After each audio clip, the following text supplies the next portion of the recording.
tudo bem com vocês? Eu sou o Toninho, hoje nós estamos no canal 48.1 UHF, a nossa TV Sol de Indaiatuba, levando informações e entretenimento. A nossa convidada de honra já se encontra por aqui, hoje vamos bater um papo, vamos falar de um assunto bastante pertinente, bastante interessante, né, Babi? É isso aí, Toninho. Nós estamos no canal 48.1 UHF, a sua TV Sol de Indaiatuba. Meu nome é Babi Carneiro e nós estamos também no programa Frente a Frente com o Toninho e a Babi. E hoje a gente vai abordar um assunto bem interessante, mas antes vamos falar aí do nosso bairro, melhor bairro de Indaiatuba, Jardim Morada do Sol. Tudo bem? Vamos, Toninho. Opa. O bairro que você tanto ama, né? Pois é. Tá certo, tá certo. E Pode começar. o que você ia falar sobre o bairro Morada do Sol? Essa semana eu encontrei o prefeito e até falei para ele, eu digo, meu prefeito, o que aconteceu que o senhor abandonou o nosso bairro?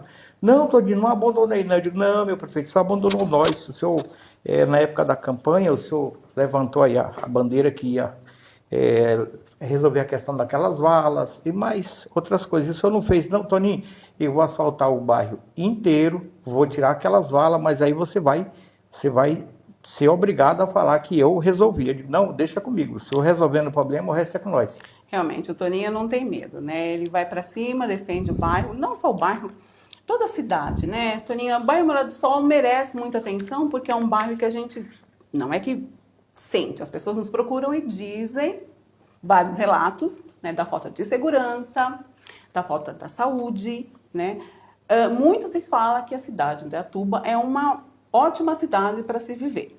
Concordamos com isso, né, Toninho? Opa, é uma ótima cidade para se viver, porém, com o crescimento da cidade, muita coisa está ficando a desejar. Exatamente. Né? Água. Bom, não vamos pontuar isso, porque eu queria, Toninho, aproveitando que a gente já começou aqui, mandar um abraço. Um abraço, não, dois, na verdade. Um para Cida, que ela deve estar me vendo agora, e outro para Simone. São a minha cabeleireira e a minha manicure maravilhosas que cuidam de mim. Né? Tem que estar bonita para o pessoal de casa, né, Toninho? Tem que estar bem apresentável o pessoal de casa. Né? E eu prometi mandar um beijo para elas no outro programa. Infelizmente não deu, foi muito corrido. Mas agora, ó, Cida, Simone. E eu quero ainda falar um assunto bem interessante. O pessoal do Jardim Morada do Sol e do Jardim Paulista pede ao prefeito, meu prefeito, dá uma atenção ali, bem próximo ali naquela rotatória, chegando ali na Toyota, tem muito acidente. Então, inclusive, eu teve um amigo aí que bateu o carro, deu um prejuízo muito grande, e o pessoal pede ali que o senhor tome providência, faça alguma coisa, porque do jeito que está, não é possível. Quantos acidentes já aconteceu, ou quantos mais vai acontecer para que vocês tomem providência. Então, a gente pede encarecidamente que o senhor dê uma atenção ali. Né, Babi? São vários pontos, né? Opa! Toninho? Mas, se a gente ficar aqui ponto a ponto, vai levar muito tempo e nós temos a nossa convidada com um assunto extremamente de uma importância sem igual. BPC, LOAS e a Previdência. Nós estamos aqui hoje com a advogada, a doutora Júlia Mendes. Ela é especialista nessa área e a gente trouxe até como presente para vocês de casa uma entrevista dela, assim, ó, maravilhosa. Doutora, muito obrada por ter vindo. Nós estamos muito orgulhosos, né, Toninho? Do seu aceite do convite. Com certeza. É uma causa de extrema importância para o pessoal de casa que vai realmente apreciar, mas nós gostaríamos que a senhora fosse o mais clara possível, como é que eu posso falar? Num linguajar bem formal, simplesinho, para que as pessoas de casa realmente entendam, né? Porque as pessoas às vezes não têm o juridiquês, né? Não sabe falar o jurídico, então a gente pede para que a senhora seja explicativa assim, de uma forma bem lúdica, falando, né? Mas por favor, doutora, primeiro nós queremos saber quem é a doutora Júlia, né? Se tem filhos, nós queremos saber tudo da doutora Júlia, nos mínimos detalhes. Pode se apresentar. Olá, muito obrigada pelo convite, Toninho, Babi. Eu fiquei muito feliz, realmente. Eu me chamo Júlia, como já dito. Eu tenho um escritório de advocacia aqui em Indaiatuba, sou sócia do MRL Advocacia. Nós estamos ali na Secap, é um bairro ali, caminho para a Morada do Sol também, né? E ali no escritório a gente atende diversas outras áreas, mas eu especialmente atuo na área da Previdência, né? Pedidos para o INSS e etc. Certo. A senhora pode deixar o telefone antes da gente iniciar do escritório? Para quem queira procurar depois da entrevista? Eu posso deixar o nosso site. Aí lá o pessoal consegue ter mais informações. É www.mrl.adv.br. Certo, perfeito. E respondendo sua pergunta, eu ainda não tenho filhos. Correto. Ainda. Tá certo, doutora. Legal. Ok. Bom, você quer começar, Toninho? Pode ser. Vamos aí nas perguntas, tirar a dúvida dos nossos telespectadores, porque todo mundo tem dúvida nessa questão de aposentar. Não é só eu, não é só a Babi, mas muita gente tem dúvida nesse quesito, né? Porque para se aposentar, mesmo o cidadão tendo direito, existe tanta burocracia. A gente vive num país de burocracia, né? Tudo tem burocracia no nosso país.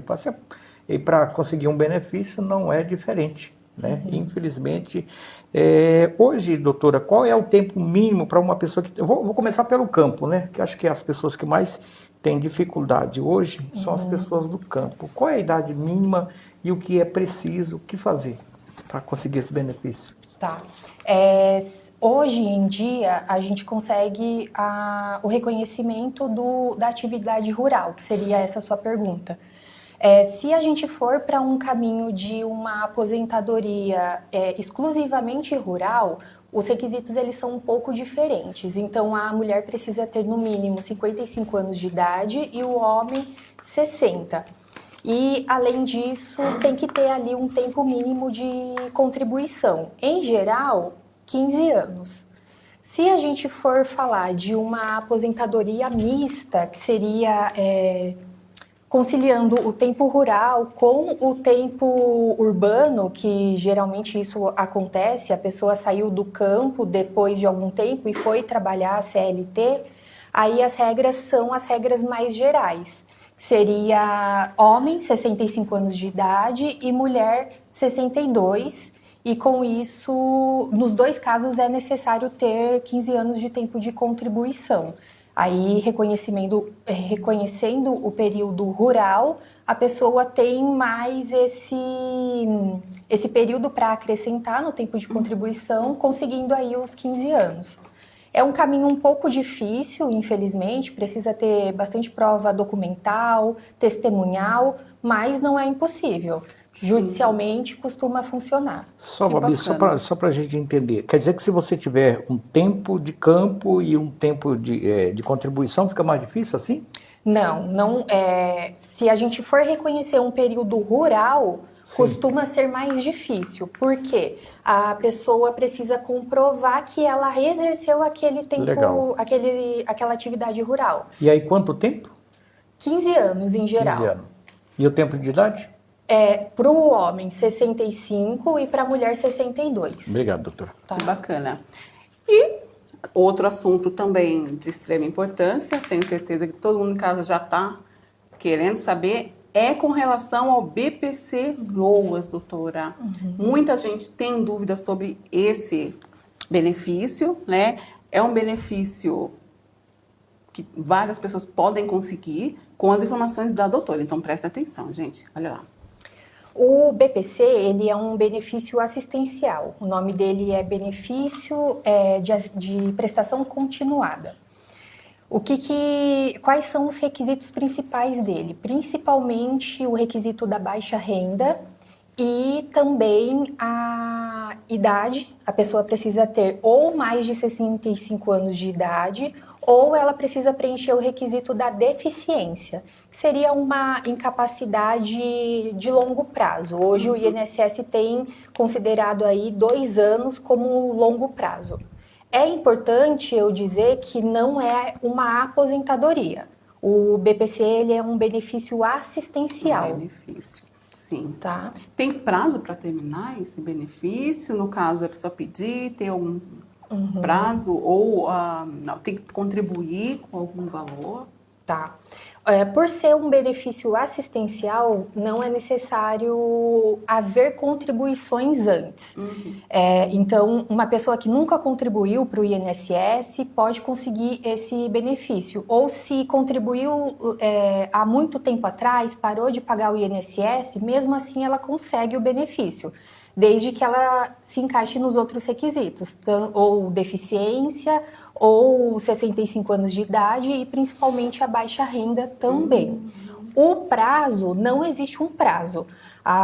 Uma vez concedido, não existe, daqui 2 anos, daqui 3 anos você perde o direito. Não. O que precisa acontecer é a pessoa continuar preenchendo os requisitos. E principalmente manter o cadastro único. É o cadastro que a gente faz no CRAS da prefeitura. Esse cadastro ele é fundamental para fazer o pedido e para manutenção dele. Então, a cada 2 anos, a pessoa precisa atualizar esse cadastro. O CRAS ele faz o cadastro único, né, das pessoas ali. Aí dá para saber se faz. O cadastro único é o mesmo cadastro que as famílias precisam fazer para conseguir o Bolsa Família, por exemplo. É utilizado o mesmo cadastro para o BPC também. Que bacana, doutora. Doutora, uma pergunta. Por exemplo, hoje, quem paga o microempresa lá, eu vi alguém fazendo comentário, uma pessoa fazendo comentário, que se ele não pagar antes de vencer, ele não tem a carência? Isso existe? O que aconteceu? Com a reforma da Previdência, lá em 2019, as regras da carência mudaram um pouco. Mudaram, né? Para a aposentadoria, por exemplo, a pessoa precisa ter 180 meses de carência. Então, ele precisa realmente pagar de maneira correta, mês a mês, e se pagar atrasado, precisa pagar os juros.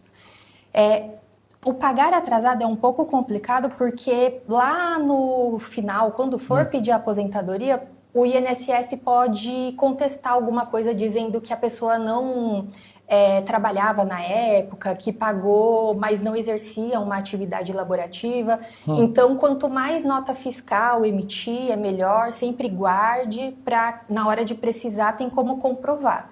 E aí, uma vez comprovando, é contado, sim, como carência e tempo de contribuição. Que legal. Então, está explicado. É que eu conheci um advogado e ele disse, ele fez essa colocação. Eu achei que estava um pouquinho mais errado, mas a doutora está explicando e ficou bem explícito. Então, estamos juntos. Outra coisa, ainda com relação ao BPC Loas, doutora, é possível, doutora, acumular, né, vamos dizer assim, o benefício do BPC Loas com a aposentadoria por morte, por exemplo? É possível isso ou não? Seria a pensão por morte. Isso. Infelizmente, não. A mesma pessoa, ela não pode receber o BPC e uma pensão por morte, por exemplo, ou ser aposentada. Ou é uma coisa ou é outra. Então é uma pergunta importante, eu acho que muita gente também queria saber, né? Sim. Porque a gente vê muita gente recebendo 2 aposentos.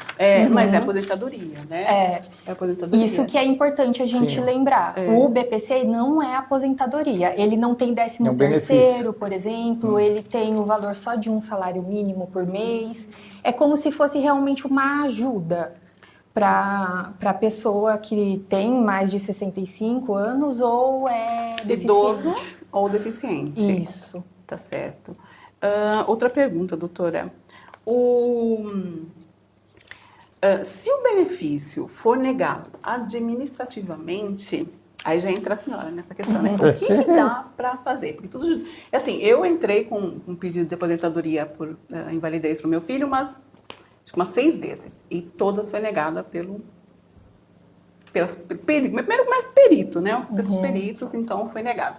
E entrei com uma maravilhosa Camila, doutora Camila Barcelos, meu abraço, doutora Camila, né? E ela conseguiu, então, a aposentadoria para ele.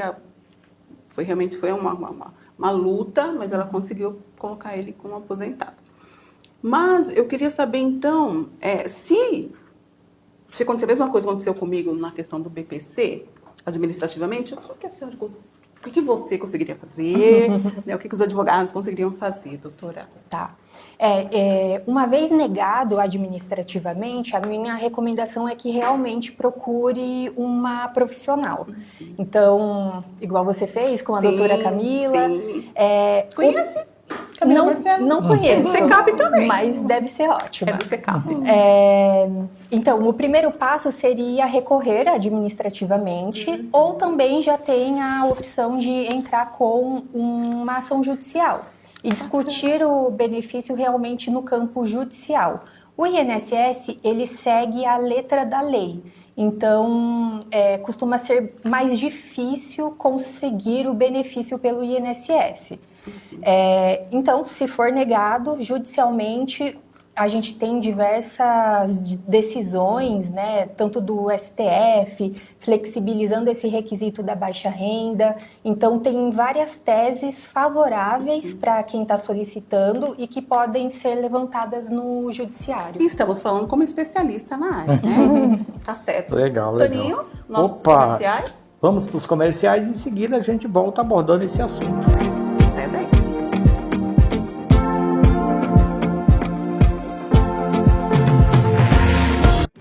Refrimac, serviço especializado e peças. Lavadoras Brastemp, Consul e Electrolux. Lava e seca, geladeiras e reformas em geral. Refrimac fica na rua 9 de julho, no número 757, no centro. Telefones 3834-5522 ou 19996150845. Refrimac, serviço especializado e peças.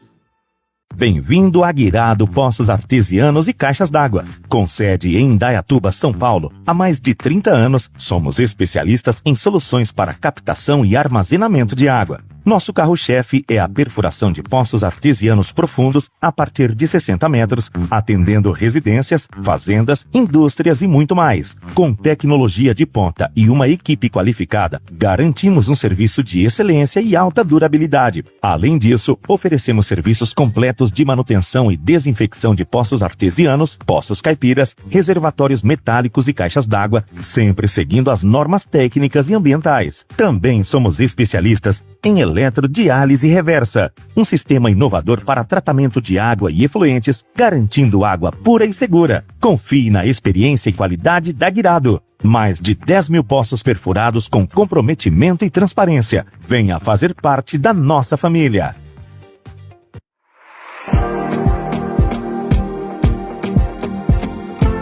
Voltando dos comerciais com a doutora Júlia, ela que está abordando aqui um assunto bastante interessante, né? Você que quer se aposentar, você que já está aí chegando a esse período, precisa estar bem informado para que você saiba procurar seus direitos. E bom quando você tem um especialista que pode aí te dar uma dica que pode te ajudar, porque se aposentar, conseguir os benefícios, no nosso país chamado Brasil é muito complicado. E quando você tem um especialista, uma pessoa que realmente desenvolve essa função, tem essa formação, fica tudo mais fácil, né, Babi? É verdade, Toninho. E uma última pergunta sobre o assunto que a gente estava falando antes dos comerciais. É a última, agora eu juro. Doutora, o BPC, ele é vitalício ou ele é permanente? A partir do momento que a pessoa consegue o benefício, ele é vitalício, permanente, temporário? Como que procede isso? É justamente aquilo que eu falei anteriormente. Enquanto a pessoa estiver preenchendo os requisitos da deficiência ou a idade, né, superior a 65 anos e o requisito da baixa renda, o BPC ele continua sendo pago, desde que a pessoa ela mantenha o cadastro único dela atualizado. Então, essa atualização é muito importante de ser feita a cada 2 anos. Então, enquanto a pessoa precisar do benefício, se encaixar nos requisitos, ela vai continuar recebendo.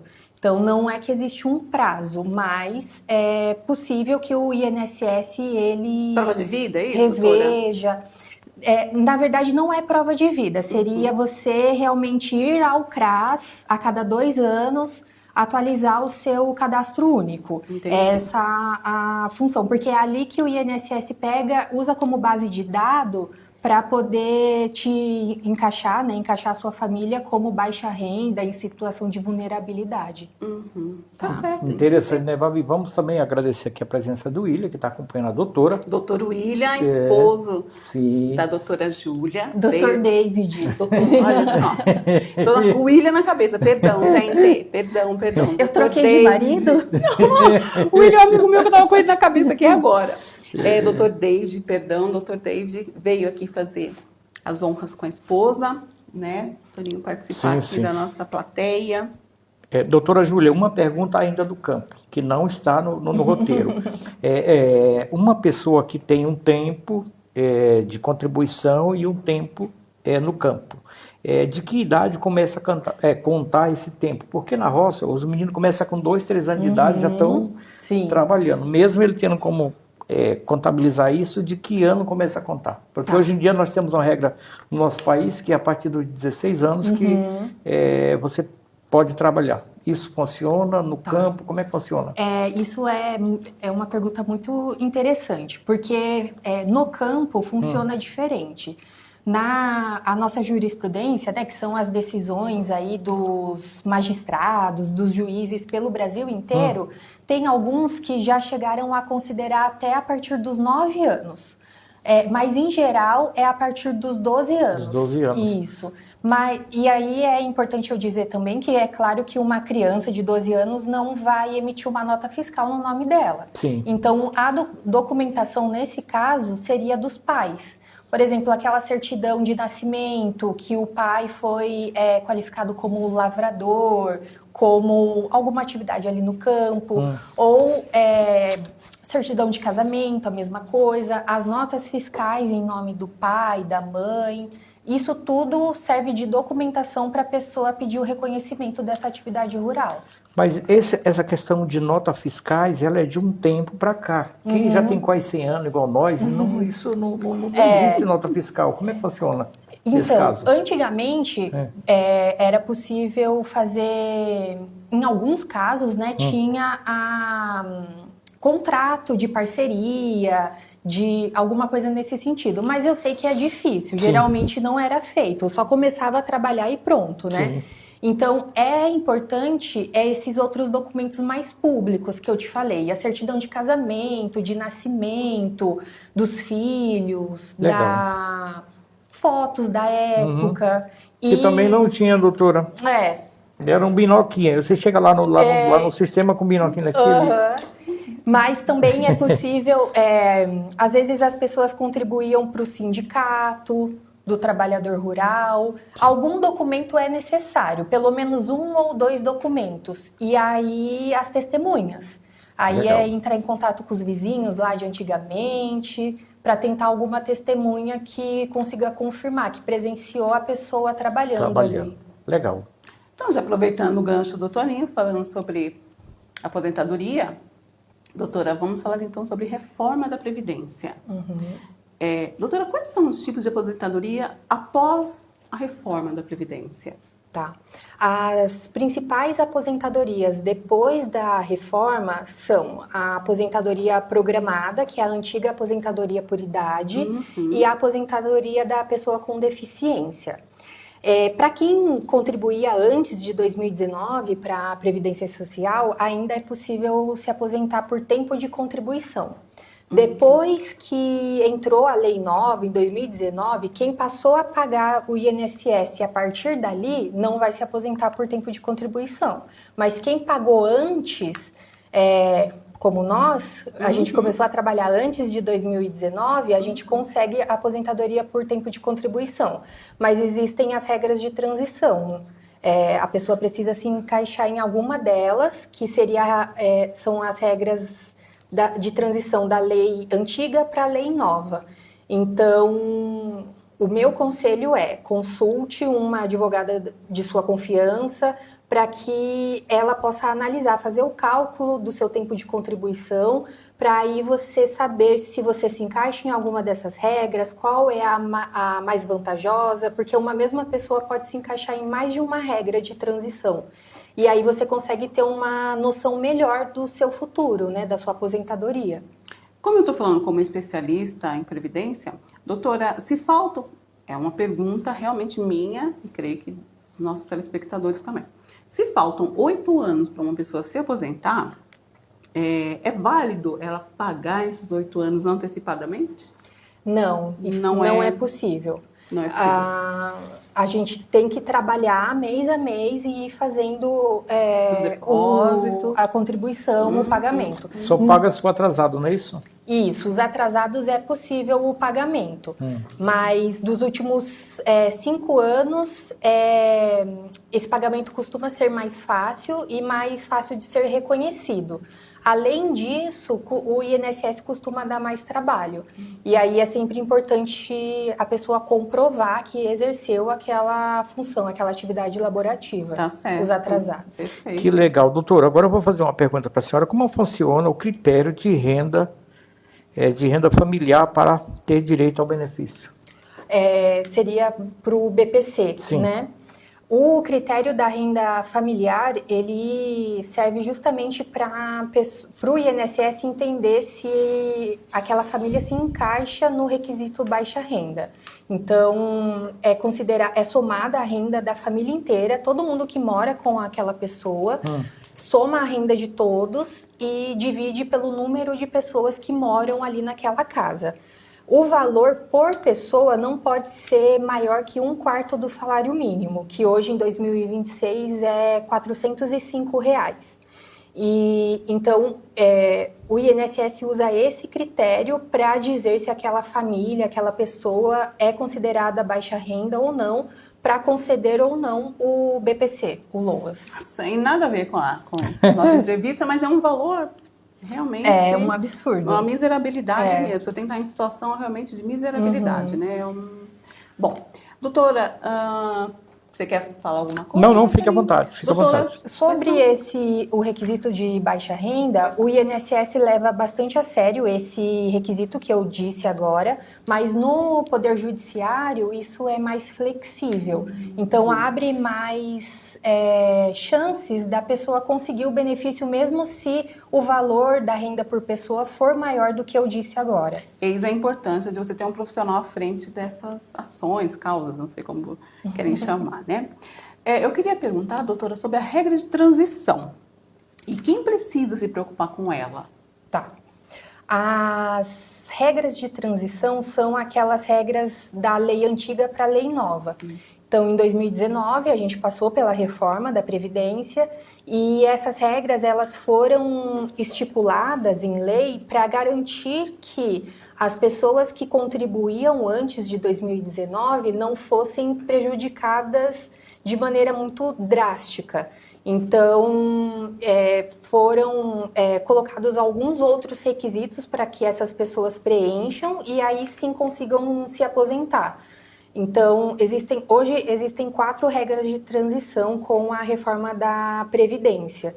E as pessoas que começaram a contribuir antes de 2019, elas são as principais interessadas, porque com isso elas podem se aposentar antes dos 65 anos de idade, se homem, e antes dos 62 anos de idade, se mulher.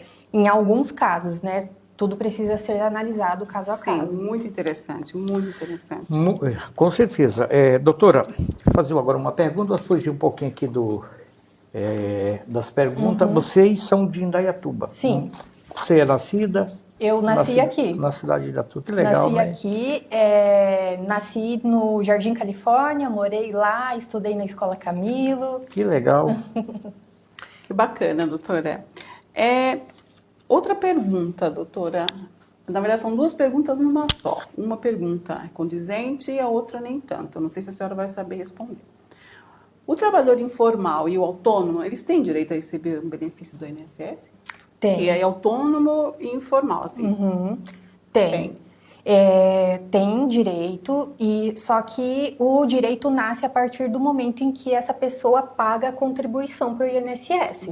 Então, só tem direito a benefício previdenciário quem paga e contribui para o INSS, que é diferente do BPC-LOAS, que é um benefício assistencial. Aqui a gente está falando de trabalhadores que, uma vez que começam a trabalhar, mesmo sem vínculo, né, CLT, precisam contribuir mês a mês.